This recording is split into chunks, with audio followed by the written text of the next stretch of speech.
محترم سامعین حاضرین السلام علیکم ورحمۃ اللہ تعالی وبرکاتہ۔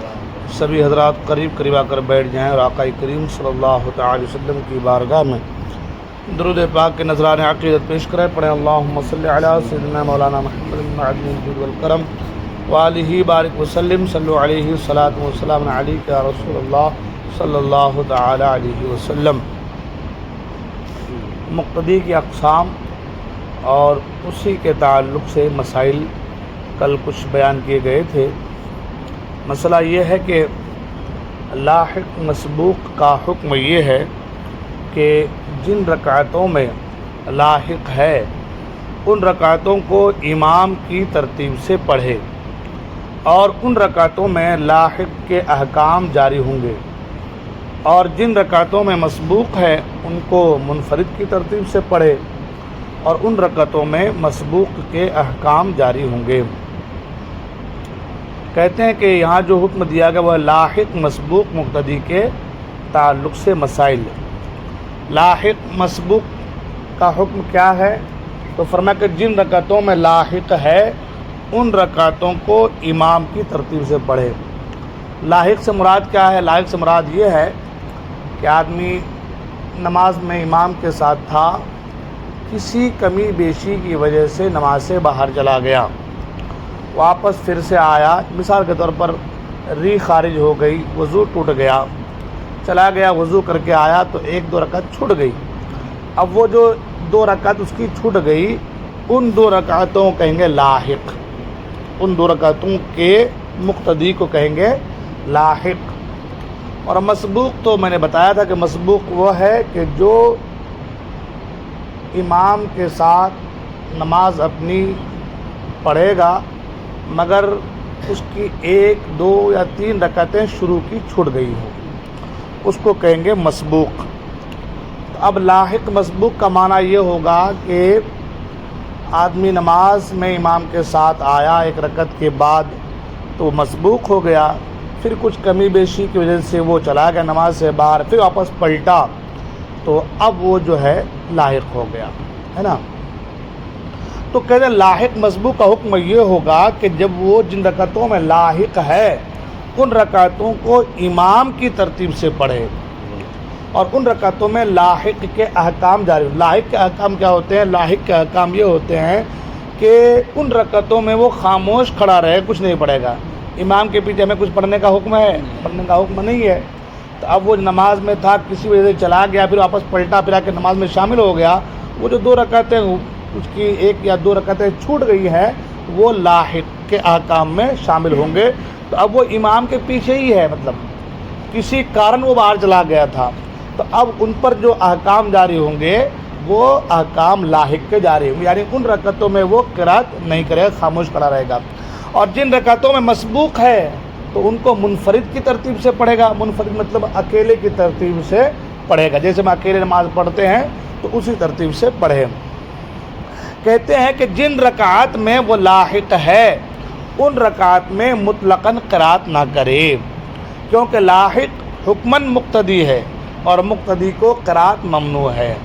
کہ جو لاحق ہے وہ مقتدی کے حکم میں ہے، یعنی حکماً مقتدی ہے، تو جو مقتدی ہوگا اس کو قرات کرنی ممنوع ہے، منع ہے۔ لاحق مسبوق مقتدی امام کے سلام پھرنے کے بعد جب اپنی نماز پڑھے تب اس بات کا خاص طور سے التزام کرے کہ جو رکعتیں بطور لاحق پڑھنی ہے ان رکعتوں کو پہلے پڑھے اور جن رکعتوں کو بطور مسبوق پڑھنی ہے وہ رکعتیں بعد میں پڑھیں، ٹھیک ہے۔ کہتے ہیں کہ 4 رکعت والی نماز یعنی ظہر یا عصر یا عشاء میں مقیم مقتدی نے مسافر امام کی اقتداء میں 1 رکعتیں پائی، یعنی وہ مقتدی دوسری رکعت میں شامل ہوا۔ امام کیا ہے؟ مسافر ہے۔ امام کیا ہے؟ ظاہر سی بات ہے جب وہ مسافر ہے تو 2 رکعت میں ہی سلام پھیر دیں گے۔ اب مقتدی جو ہے وہ مقیم ہے، وہ آیا تو امام صاحب کی 1 رکعت نماز ہو چکی تھی، دوسری رکعت میں وہ شامل ہوا۔ امام 2 رکعت قصر پڑھ کر سلام پھیر دے گا، لہذا اس نے امام کے ساتھ 1 رکعت پڑھی۔ امام 2 رکعت کا سلام پھیر دے گا، اب اس مقتدی کے ذمے 3 رکعتیں ادا کرنا باقی ہے۔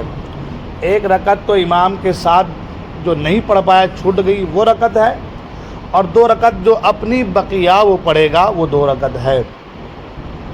تو کہتے ہیں کہ ان 3 رکعتوں میں سے 2 رکعتیں بحیثیت لاحق اور 1 رکعت بحیثیت مسبوق ادا کرے گا، اور ان 3 رکعتوں کو اس اعتبار سے، اس ترتیب سے پڑھے گا کہ پہلے 1 رکعت بلا قرات ادا کرے، یعنی حالت قیام میں سورہ فاتحہ اور سورت مطلق نہ پڑھے، بلکہ اتنی دیر کہ سورہ فاتحہ پڑھی جائے محض خاموش کھڑا رہے اور رکوع و سجود کر کے قعدہ کرے۔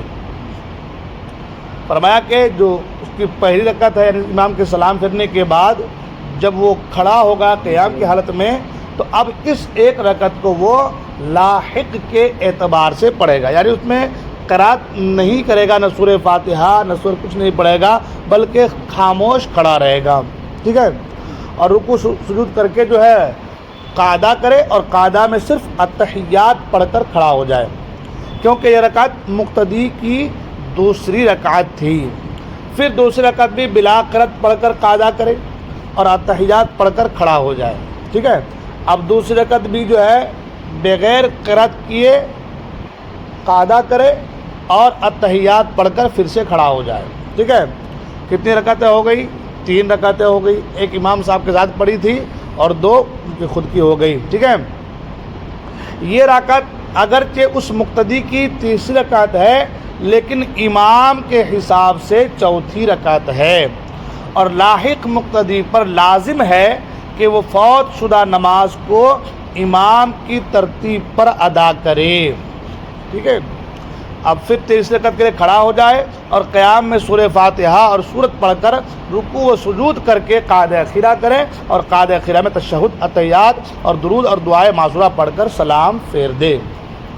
آخر والے میں سورہ فاتحہ سورت پڑھنے کا حکم دیا گیا، حالانکہ جو مسبوق مقتدی ہوتا ہے اس کا حکم یہ ہوتا ہے کہ جب وہ اپنی بقیہ نماز پڑھنے کے لیے کھڑا ہوگا تو اس وقت جو ہے سب سے پہلے وہ قرات کرے گا، سورہ فاتحہ یا سورہ جو بھی ہے وہ پڑھے گا، ہے نا، کیونکہ اس کی وہ قرات کے اعتبار سے پہلی رکعت قرار دی جائے گی مسبوق مقتدی کے لیے۔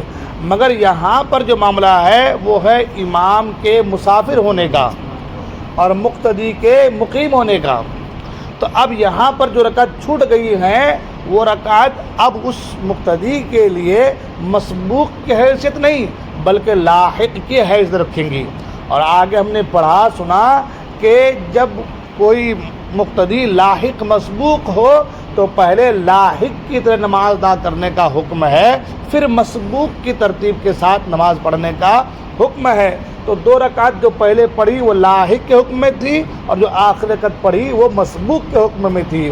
تو جو 2 رکعت لاحق کے حکم میں پڑھی اس میں خاموش رہنا ضروری تھا، اور جو مسبوق کے حکم میں پڑھی اس میں قرات کرنا ضروری تھا۔ انشاءاللہ اس کے تعلق سے اور جو ہے مسائل تو آگے بیان کیے گئے، انشاءاللہ بیان کیے جائیں گے۔ اللہ تبارک و تعالیٰ کی بارگاہ میں دعا ہے اللہ تعالیٰ ہم سب کو کہنے